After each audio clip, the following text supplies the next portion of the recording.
苏57、苏34、苏25战机接连坠毁，俄空军已不敢在乌孔区飞行。乌军则成功改装苏25战机，使其可悬挂法国的 ASM 炸弹。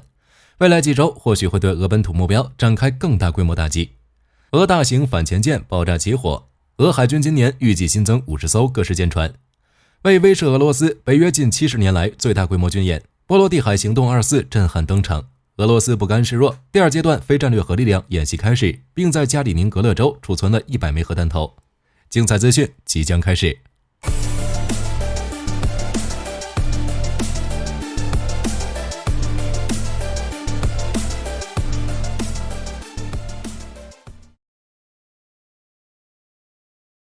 乌军针对俄机场基地目标的打击已经让俄军感到恐惧。继2架俄军苏57战机被摧毁后，乌军越打越起劲。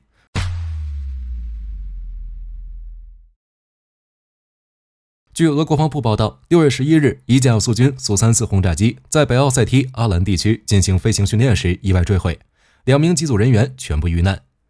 俄方给出的事故原因可能是机械故障导致，可好巧不巧，此前几天乌军无人机刚袭击了北奥塞梯莫斯多克机场，针对米格 31K 和图160的打击还没有战果，没想到俄空军自己没能扛住，失摔了战机。大家觉得会不会是乌军无人机给俄飞行员的压力太大了呢？此外，6月10日时，乌军第110机械化旅还在波克罗夫斯克方向击落了一架苏25战机，并发布了该战机被击落的视频。短短几天，苏57、苏34、苏25战机的连续坠毁，使俄空军如今已不很少在乌军控制地区上空飞行，而是选择在较远地方投掷滑翔炸弹或制导炸弹，攻击俄本土目标。可见俄空军并没有想象的那么强大。配合援助的爱国者等防空系统，以及即将抵达参战的 F-16， 制空权将逐渐被乌军掌握。值得注意的是，为了使乌军战机能更有效打击俄本土目标，乌军成功改装苏25战机，使其可挂载法国援助的 ASM 炸弹，极大增强了作战成功率，可有效打击俄关键目标。之所以要进行这样的改造，主要是为解决弹药库存问题。乌军的苏25战机最初挂载的是乌军非制导弹药库存，之后挂载的美国提供的阻尼火箭。但随着战争的持续进行，非制导弹药和阻尼火箭库存耗尽，苏25战机一时间无弹药可用。为了维持作战能力，乌军盟友开始援助精确制导武器，其中就包括法国的 ASM 炸弹。作为回应呢，乌军便花费几个月时间改装了他们的苏25战机来挂载 ASM 炸弹。苏25凭借其与 A10相似的性能，主要用于近距离空中支援任务。该飞机配备了各种综合武器，包括航炮、火箭弹和炸弹，并进行了多次升级，以增强其航空电子设备、武器装备和生存能力。目前乌空军现役17架，而 ASM 炸弹通过制导系统和火箭助推器的套件，将传统的非制导炸弹转变为精确武器，并扩充了炸弹射程约70公里，类似于美国的 GDAM。 它的第一个生产版本基于 MK82 非制导炸弹，随后进行了修改，以适应各种炸弹口径，包括125、250、500和1000公斤。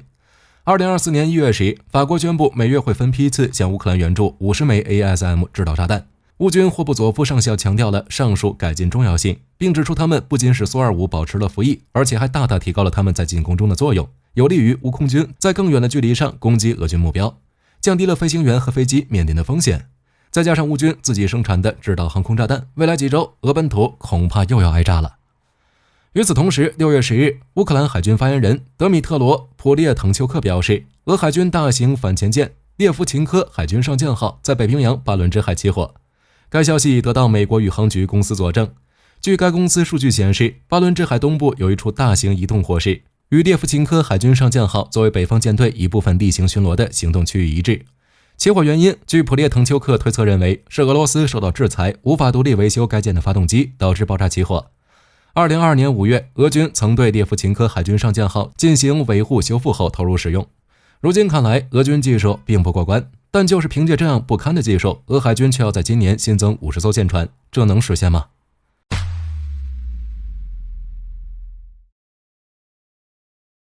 据塔斯社报道，6月9日，俄罗斯工业和贸易部副部长维克多·叶夫图霍夫称，俄罗斯海军今年将接收50艘新舰船，远超去年的32艘。新舰船的类型将包括潜艇、护卫舰、小型导弹舰和支援舰等。若是结合此前俄国防部对国际海军展 FLEET 2024得到报告，守卫级护卫舰和豹图 M 级小型导弹舰将是建造的重点。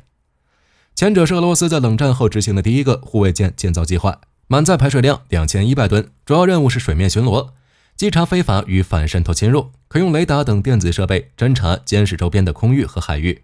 舰上可配备30毫米至100毫米口径的火炮，以及配套的雷达、光电射控系统，并能根据任务需求快速换装舰上的武器与装备，例如反潜装备等。舰尾设有相关装备以收缴存放非法设施的空间。本级舰能搭载直升机与小艇，可追捕航速20至25节的舰船。后者是俄罗斯海军装备的1000吨级以下的近海部署的小型军舰，相当于世界其他国家的轻型护卫舰，由金刚石设计局研发。2010年8月，豹头 M 级正式亮相。与基础型相比，其加装了8连装垂发系统，可发射反舰、公路导弹，并放弃多管火箭炮，改用 AK630M2 高性能自动舰炮。2022年时，俄罗斯阿卡巴斯造船集团设计师又基于21631型军舰设计出21635型小型导弹舰的设计草图。据悉，新型的豹头 M 舰船将能携带1倍，也就是16枚口径巡航导弹。值得注意的是，新舰船数量的增加意味着俄罗斯军工联合体在军舰制造领域已经实现了完全进口的替代，变得不再依赖欧美供应零件。但新舰船的战力，火力军要打上一个问号。苏联解体后，由于国防开支减少、设备老化和造船业陷入困境，俄罗斯海军实力一落千丈。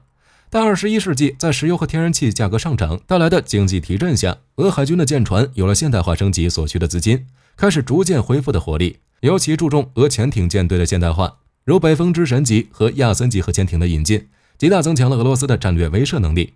不过这也导致俄海军水面舰队现代化进展十分缓慢，再加上2014年克里米亚危机爆发，导致的欧美各国公司都拒绝向俄罗斯供应关键零部件，迫使俄罗斯不得不转向国内生产和替代供应商，而这也就出现了上述技术不过关的问题，从而导致俄水面舰艇现代化速度更慢。同时，这也是乌军连续击毁俄黑海舰队舰船的原因之一。因此，俄海军新舰数量虽然相较于去年预计增加了18艘，但想要恢复巅峰战力仍需要很长一段时间。而且现在俄罗斯处于战争阶段，乌克兰也不会放任俄海军恢复战力。乌军4月份曾表示，自战争全面爆发以来，俄黑海舰队就因乌军打击损失了1/3的舰船。而今后伴随克里米亚防空系统的瘫痪，俄军舰船的损失会进一步加大，可能会出现俄海军建一艘，乌军摧毁一艘的情况。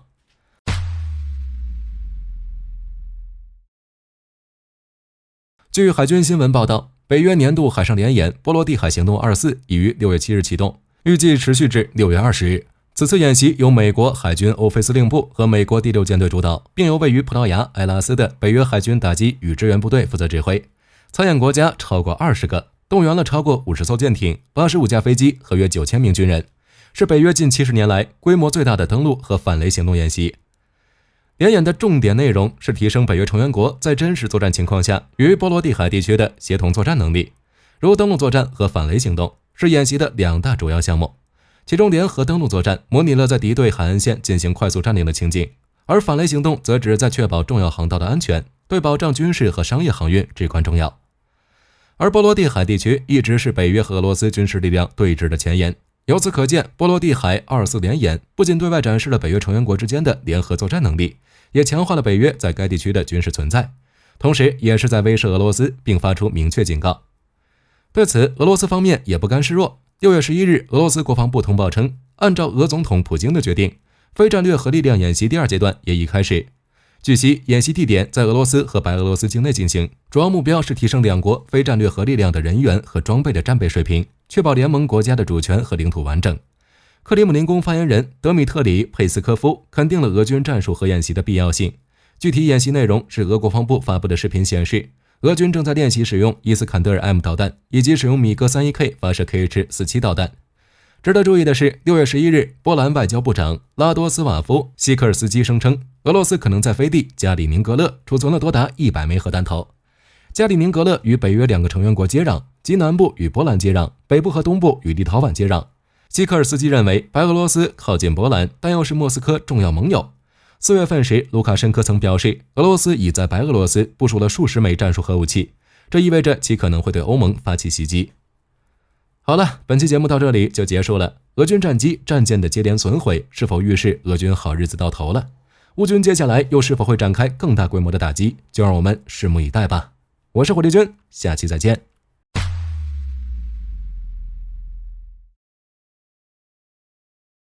根据相关报道，6月6日，在 ILA 2024贸易展上将展示高超音速防截武器的最终系统模型。早在2023年10月31日，奥斯卡尔与西班牙导弹系统公司在德国波恩签署了关于高超音速防截拦截器项目的合同。它是第一个针对高超音速威胁的防御计划，由西班牙导弹系统公司负责管理。德国防空系统戴奥防务公司负责。从整个系统的开发到拦截器本身的技术实施，这个系统能够做到探测和拦截高超音速巡航导弹，以及速度接近20马赫的高超音速滑翔飞行器。这些都是通过各种传感器和拦截系统的联网来实现的。拦截系统将尽可能的基于现有的北约 BMD 指挥和控制系统进行部署。这款原型机以分阶段导弹的形式呈现。当它从大气层上升时，可以最大限度地减少推力和重量。戴奥防务开发并生产中程陆基防空系统，这个系统已经成功地部署在了乌克兰，用来确保乌克兰人民的安全。戴奥防务是德国联邦国防军和国际武装部队在导弹、弹药、训练系统和防护领域的可靠合作伙伴。高超音速防御拦截器研究项目是基于欧洲防御高超音速武器的倡议。这种武器现在正变得越来越广泛，目前已经有5个欧洲国家正在参与该项目，其中包括西班牙、德国、波兰、挪威和比利时。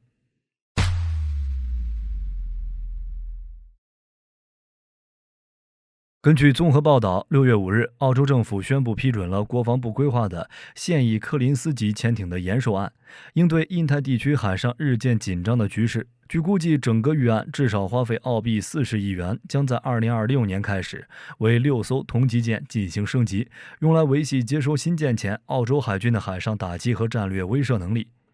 澳洲国防部表明，这次获准的柯林斯级潜艇延寿工作将由澳洲国营 ASC 造船厂从2026年开始，在南部的奥斯本地区率先展开法恩康姆号的升级。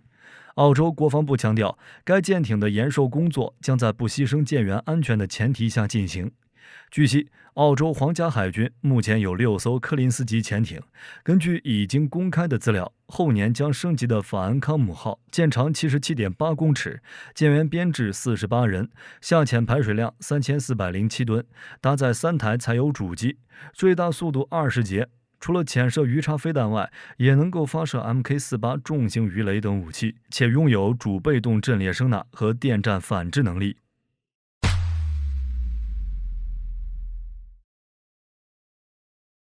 根据相关报道，6月5日，澳大利亚宣布一项新的寿命延长计划。相关的官员表示，他们已经放弃了用战斧武装柯林斯潜艇的计划。战斧导弹可以攻击1000英里外的目标，而柯林斯级潜艇目前携带的鱼叉反舰导弹射程只有75英里，只能够攻击船只，不能攻击陆地目标。放弃用战斧武装柯林斯潜艇的计划，将导致澳大利亚皇家海军的水下部队在未来几年都将面临远程火力的缺口。这种鱼雷发射管放射战斧对地攻击巡航导弹概念的缩减，正赶上澳大利亚等待美国交付配备战斧的弗吉尼亚级核动力常规武器潜艇，以及与英国合作设计的新型 SSN AUKUS 级核动力常规武装潜艇。澳大利亚 ASC 造船公司表示，根据公布的寿命延长计划，预计柯林斯级潜艇只能运营到2030年。澳大利亚官员在媒体发布会上表示，将巡航导弹添加到柯林斯级潜艇上不可行，也不代表有所值。这一决定是在美国的建议下做出的，并没有提供进一步的解释。然而，澳大利亚金融评论报报道，美国已经关闭了战斧导弹的生产，并告诉澳大利亚政府不打算重新开放这一条生产线。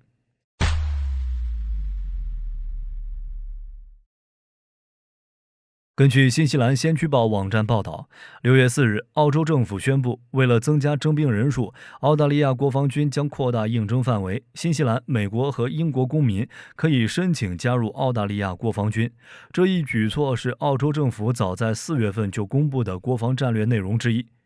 据报道称，从今年的7月份开始，符合条件的新西兰公民将可以申请加入澳大利亚国防军。来自英国、美国和加拿大的永久居民将从明年1月起获准加入澳大利亚国防军。希望加入澳大利亚军队的非澳大利亚公民必须在提交申请前至少在澳洲境内居住满1年，而且在过去2年未曾在国外军队服役。申请者还需要满足入籍条件。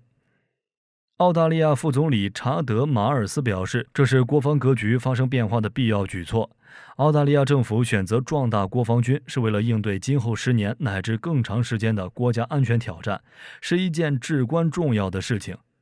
上个月，澳洲联邦政府公布了国防预算，预计未来4年将增加57亿澳元，未来10年将新增500亿澳元。澳洲国防工业部长帕特·康罗伊表示，对政府来说，简单的办法就是在国防领域搞点预算，但这样做是错误的，而政府恰恰认为这是有必要制定理性有力的战略，引导一些对国家来说规模很大、影响很大的事投入。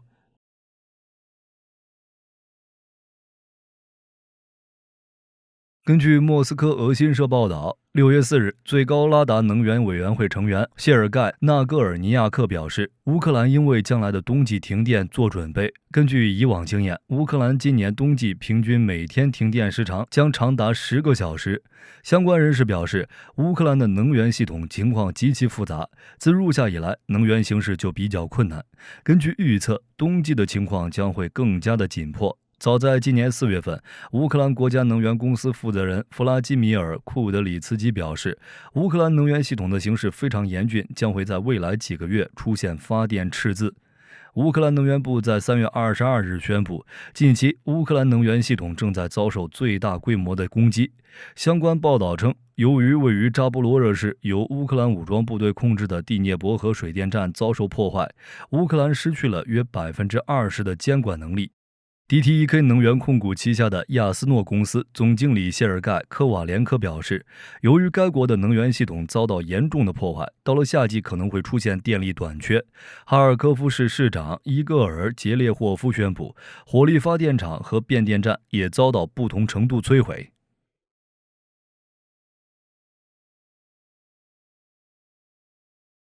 根据相关报道，近日，俄勒冈州空军国民警卫队第142联队获得了第一架 F-15EX Agler-2 战斗机，编号为200008，也被称为 EX-8。根据了解，该联队最终会接收18架 F-15EX Agler-2，成为第一个操作这款型号战机的作战单位。